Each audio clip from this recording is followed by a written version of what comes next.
Hello everyone, আসসালামু আলাইকুম। সবাই কেমন আছেন? আশা করছি যে যেখান থেকে আমার ভিডিওটা দেখতেছেন অনেক ভালো আছেন। আমি আলহামদুলিল্লাহ আপনাদের দোয়ায় অনেক ভালো আছি। আজকে আপনাদের জন্য নিয়ে আসলাম একটা 3 মিনিটের ভিডিও। অনেক দিন পরে আমি আসলে রিলস ছাড়া হয় প্রতিদিন, কিন্তু 3 মিনিটের ভিডিও ছাড়া হয় না। তো আজকে চিন্তা করলাম একটা 3 মিনিটের ভিডিও দিয়ে দিই। তো আজকে আপনাদের জন্য আমার একটা ফেভারিট খাবার নিয়ে চলে আসলাম আপনাদের সামনে। আজকে হচ্ছে চিংড়ি মাছ রান্না করব আপনাদের জন্য। তো চিংড়ি মাছ কেটে নিচ্ছি, আমি পরিষ্কার করে নিচ্ছি, ভালো করে দেখতে পাচ্ছেন।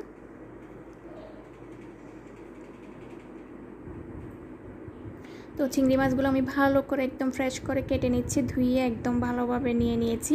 তো এখন আমি আলু, টমেটো, কাঁচামরিচ আর পেঁয়াজ কেটে নিব ভালো করে। দেখতেই পাচ্ছেন আপনারা, আলু নিয়ে নিয়েছি 3টা। আলু কিন্তু আমার অনেক ভালো লাগে চিংড়ি মাছে দিতে, সেজন্য আমি নিয়ে নিলাম আলু।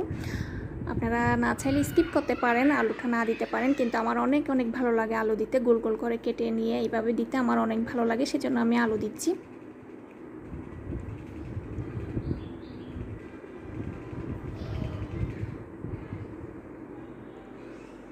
তো এখন হচ্ছে আমি টমেটোগুলো কেটে নিচ্ছি চিংড়ি মাছের জন্য। পেঁয়াজ, কাঁচামরিচ সবগুলো কাটা হলে আমি এখন রান্নায় চলে যাব সোজা। তো আপনারা যারা যারা আমার ভিডিওটা দেখতেছেন, কিন্তু আপনারা সুন্দর করে একটা কমেন্ট করে যাবেন আমার ভিডিওটা কেমন লেগেছে আপনাদের কাছে, আর রান্নাটা কেমন লেগেছে অবশ্যই কমেন্ট করে যাবেন। তো টমেটো, কাঁচামরিচ সবগুলো কেটে আমি রান্নায় চলে গেলাম একদম সোজা। তেল গরম করে পেঁয়াজ, টমেটো, কাঁচামরিচ সব কিছু দিয়ে দিলাম তেলের উপরে।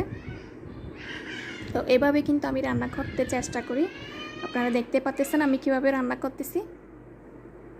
তো একদম নেড়ে চেড়ে পেঁয়াজগুলো একদম ব্রাউন কালার করে নিচ্ছি। তারপর হচ্ছে মশলাগুলো দিয়ে দিব এখানের উপর, যা যা লাগে লবণ, মরিচ, তারপর হচ্ছে হলুদ, মশলা যা যা লাগে সব কিছু দিয়ে দিচ্ছি এখানের উপর। তারপর নেড়ে চেড়ে ভালোভাবে কষিয়ে নিব। আমি সবসময় চেষ্টা করি ভালোভাবে মশলাগুলো ভালোভাবে কষানোর জন্য, কারণ হচ্ছে কষানোতে আলাদা টেস্ট। কষানো যত কষাবেন আপনি ততই টেস্ট বেড়ে যাবে। তো আমার মশলা কষানো শেষ, আমি এখন এখানের উপর আলুগুলো দিয়ে ভালোভাবে নেড়ে চেড়ে দিব।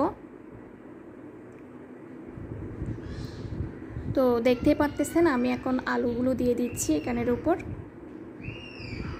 আমার মশলাটা একদম পুরোপুরি হয়ে গেছে কষানো। তারপর আলুগুলো দিয়ে একদম নেড়ে ছেড়ে দিচ্ছি। তারপর এর মধ্যে আবার চিংড়ি মাছও দিয়ে দিব, এভাবে কষিয়ে নিব ভালোভাবে। তো বন্ধুরা, আমার ভিডিওটা দেখে আপনাদের কেমন লেগেছে অবশ্যই অবশ্যই সুন্দর করে একটা কমেন্ট করে যাবেন।